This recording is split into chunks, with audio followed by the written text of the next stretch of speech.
أعوذ بالله من الشيطان الرجيم بسم الله الرحمن الرحيم. Chapter 7. Science and Scientism. Common misconceptions about scientific miracles in the Quran. Do a Google search on scientific miracles in the Quran and you will get millions of results, including web pages, videos, and images. It is not surprising that as Muslims, we would be keen to have our holy book validated by the dominant epistemic channel of the day, i.e. science. For the vast majority of the world's population, regardless of race, ethnicity, or creed, science is synonymous with truth. And if a religious book is truly from God, then it ought to be compatible with science. What clearer evidence could there be of the divine origin of the Quran than the fact that it miraculously contains foreknowledge of scientific matters that could not have been known 1400 years ago? While this sounds appealing and sensible, we should step back and clear up some confusions. Misconception 1. Science and the Quran never conflict. Some Muslims claim that the Quran is 100% scientifically accurate. Again, it is easy to understand why Muslims would say this. Science is seen as a perfect representation of reality, and the Quran is the speech of the one who created that reality. Therefore, logically, there should be perfect accord between the two. The problem with this, however, is that science is not a perfect representation of reality. You do not have to be a Kuhnian postmodernist to accept this. Even the scientific community acknowledges that much of science is provisional in nature, meaning that science is always updating and evolving as new facts are discovered. For example, the most scientifically robust theory we have today is quantum field theory. Yet physicists believe that quantum field theory is either completely false or at best an imperfect approximation of a more complete, more accurate theory, one that can take into account the force of gravity. Few, if any, scientists today would claim they know the absolute truth in their field of research. Scientists with a Popperian bent might even say science can never know the truth 100%, but only disconfirm competing hypotheses. In short, science is incomplete and often it is wrong. What scientists hold as fact one day is often overturned the next. As a concrete example, physicists in the early 20th century believed that the universe was in a steady state of infinite size and age. Only in the 1930s did scientists begin to seriously consider a Big Bang theory of the development of the cosmos. Of course, the idea of an eternal universe contradicts the Quran, which describes a finite point of creation. Had Muslims in the early 1900s, for example, decided to reinterpret the relevant verses of the Quran in order to accommodate the eternal steady-state model of the universe that was in vogue at the time, they would have to backtrack 3 or 4 decades later when the Big Bang theory was popularized. In the same light, how can we be sure that the contemporary science used by some to interpret the Quran and Islamic theology today will not similarly be overturned in 3 or 4 or 5 decades' time?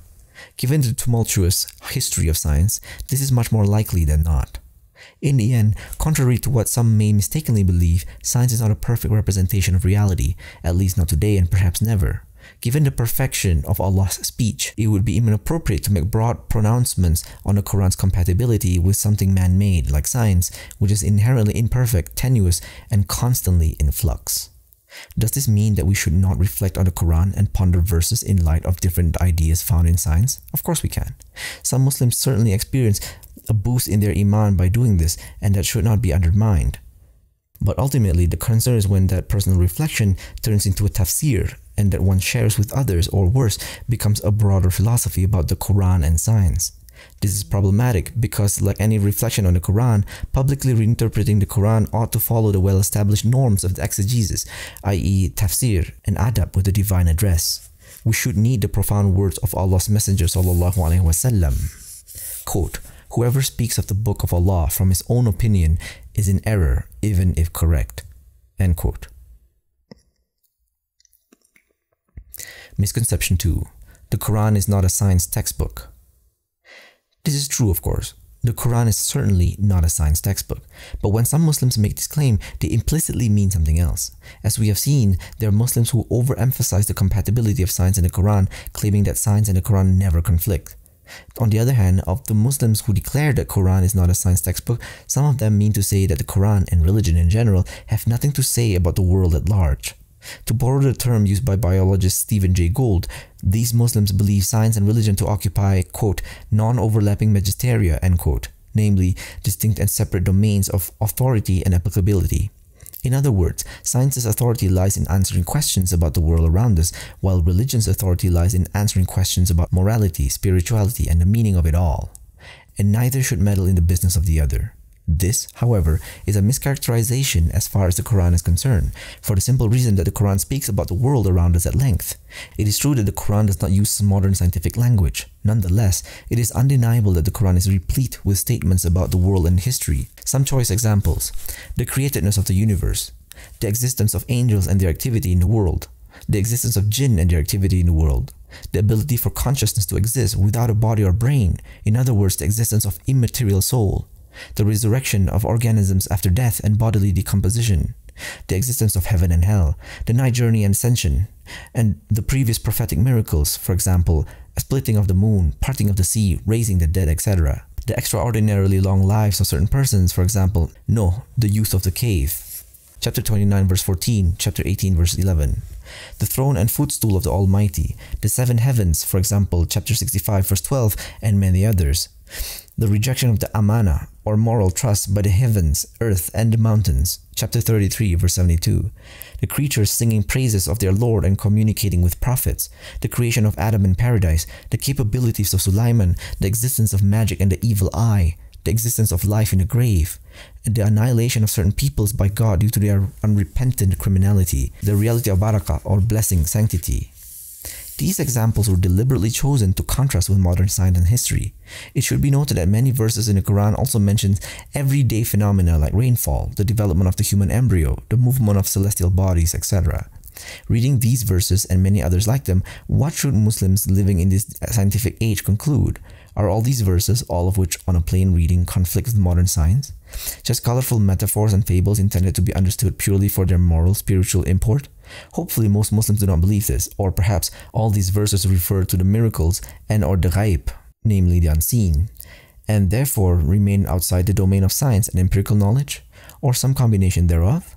Clearly not all listed things fall under the heading of miraculous, and it is questionable whether everything falls under the broad heading of the ghaib. It is a common assumption among modern Muslims that the boundaries demarcating the ghaib perfectly coincide with the limits of empirical science, which is all too convenient given the overarching belief in non-overlapping magisteria. To put it another way, it would be an amazing coincidence if the classical Islamic categories of ghaib, the unseen, and hiss, roughly the perceptible, for example, perfectly aligned with modern Western notions of the empirical and scientific observation.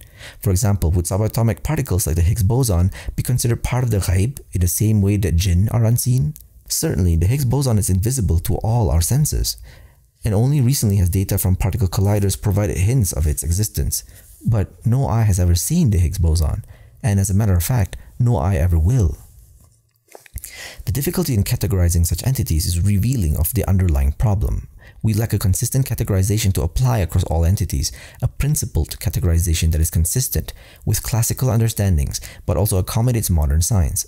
I emphasize principled, because simply stipulating that whatever is invisible to modern science is de facto ghaib is toothless. This is because science, again, is continuously changing.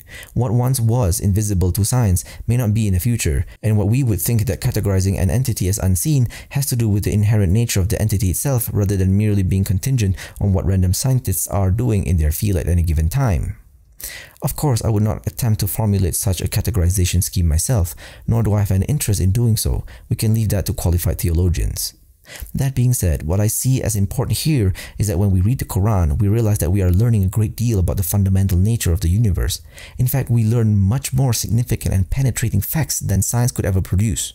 My observation is that, living in modern times, many Muslims do not viscerally feel the reality of the things on this list in the same way they feel the realities of entities acknowledged by science, even when the latter here are far removed from their daily experience as heaven, hell, miracles, etc. For example, you have Muslims who have no science education, have never read a scientific paper in their lives, have never been to a science lab, yet have utmost conviction, yaqeen, in say, the theory of evolution or reality of atoms, while having less than yaqeen when it comes to angels, jinn and the barzakh, etc. The aim here is not to impeach the value of science or question its legitimacy. Nonetheless, such attitudes we increasingly find in the Ummah are symptomatic of the fractured nature of modern Muslim ontology and epistemology. So what is the takeaway message?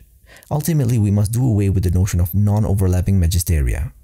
As we have seen, the Quran contains vast amount of knowledge regarding the universe and how it works. As soon as we say that only science has the epistemological authority to describe the world in which we live, realities detailed in the Quran wittingly or unwittingly take a back seat in our minds, relegated to a lower level of veridicality than entities sanctioned by science. It is not difficult to imagine the deeply negative spiritual consequences that can result from this. Practically speaking, we should personally strive to internalize the revelatory thrust of the Quran and the Sunnah, to cultivate that visceral sense of realness and yaqeen when we read, for example, that there is a personage actively trying to sabotage and conspire against us, Iblis, or that the mountains, the heavens, the earth, and everything in them, i.e. everything around us in day-to-day life, even if inanimate and seemingly unconscious, sing the praise of Allah. Chapter 34 verse 10, chapter 17 verse 44, or that everything that happens to us, no matter how minuscule or quotidian, happens because of Allah's willing it so. Do Islam and science ever conflict? Yes. Many modern Muslims believe that science and Islam can never contradict. In other words, nothing in Revelation, i.e. the Quran and the teachings of the Prophet Muhammad ﷺ, could ever contravene what we know of the world through science. At first blush, this seems logical. We can expect that man-made texts, especially those from antiquity, will contradict natural facts, since people of the past were ignorant of the scientific method. But the source of revelation, in contrast, is the all-knowing Creator Himself, who also created the universe. Therefore, no contradiction is possible. The flaw in this logic is that it ignores the fallible nature not of religious text, but of science. Scientific consensus is an ever-evolving discourse. What scientists hold as fact one day may be overturned the next. As an example, physicists in the early 20th century believed that the universe was infinite in size and age. Only in the 1930s did scientists begin to seriously consider a Big Bang theory of the development of the cosmos. Of course, the idea of an eternal universe contradicts the theologies of Judaism, Christianity, and Islam, which all posit a finite point of creation. Had Muslims in the early 1900s, for example, decided to reinterpret their theology in order to accommodate the eternal steady-state model of the universe that was in vogue at the time, they would have had to backtrack a mere 3 or 4 decades later.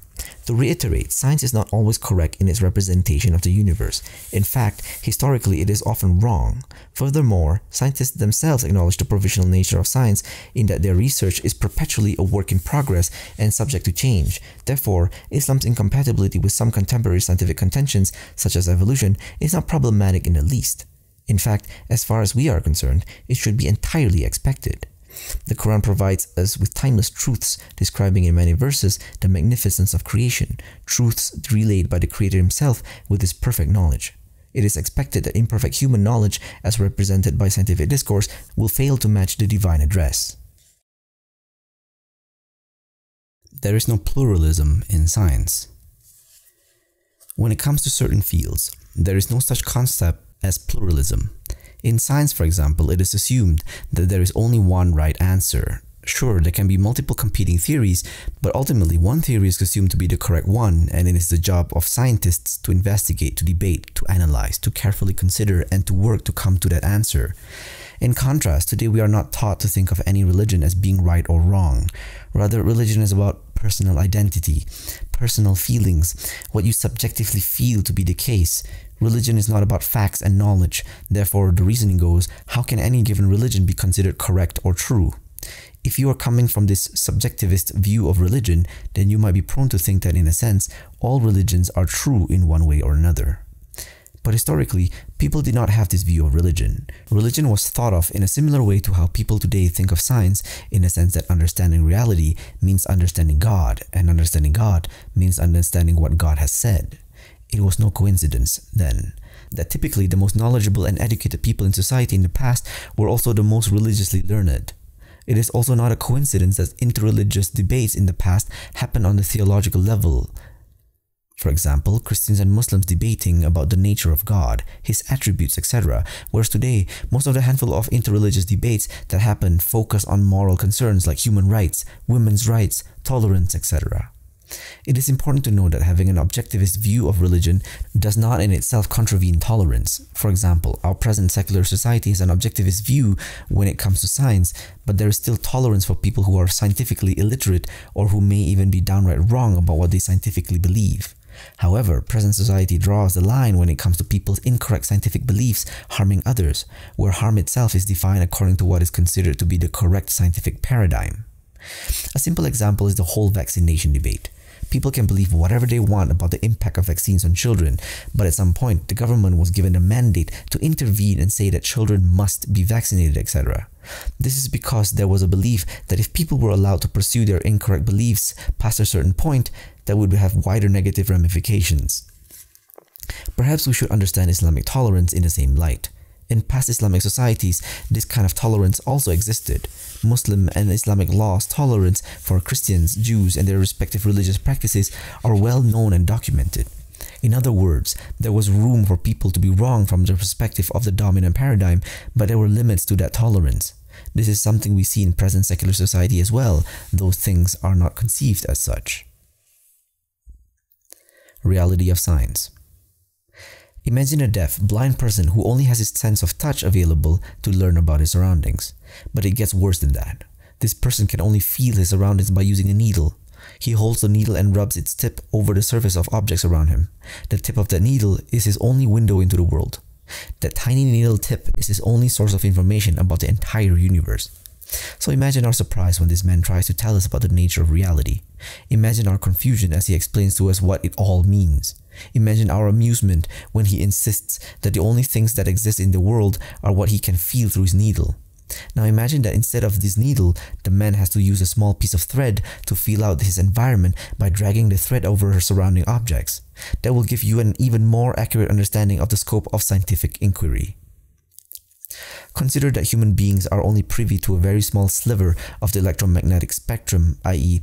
visible light, that we perceive with our eyes. Of course, due to relatively modern technology, we can detect other kinds of electromagnetic radiation that our ancestors had no idea about, for example, infrared, ultraviolet, X-rays, gammas, etc. What makes us think that there aren't other channels of information or planes of existence that we, as of yet, due to current technological limitations, for example, have no idea about? Just considering our faculties of perception, there's simply no way for us to know what we don't know. If we get lucky, we might stumble upon something. But considering the vastness of the universe, the piece of it that we even know about at least, and the fact that even so much of our own tiny planet has yet to be explored, there's plenty to suggest that we are in the dark on a whole lot. Now consider our mental capacity. Perception, after all, is inexorably connected to the brain's ability to process sensory information, and that processing is a prerequisite for our ability to consciously register that information. What if our brains can't see certain things that our sensory organs nonetheless pick up? Again, there's no way to tell for sure because we cannot, as it were, step outside of our brains to see what we're missing. The ironic thing is that science itself implicitly acknowledges these extreme limitations. According to scientific consensus, after all, we are nothing but evolved apes. Our perceptual and cognitive capacities, we are told, are suited for finding edible fruit in trees and getting the best warm body to mate with. Yet, somehow those functions of day-to-day apehood are also amenable to probing the depths of the universe, pondering what it all means, and waxing poetic about everything from human nature to the biological origins of morality.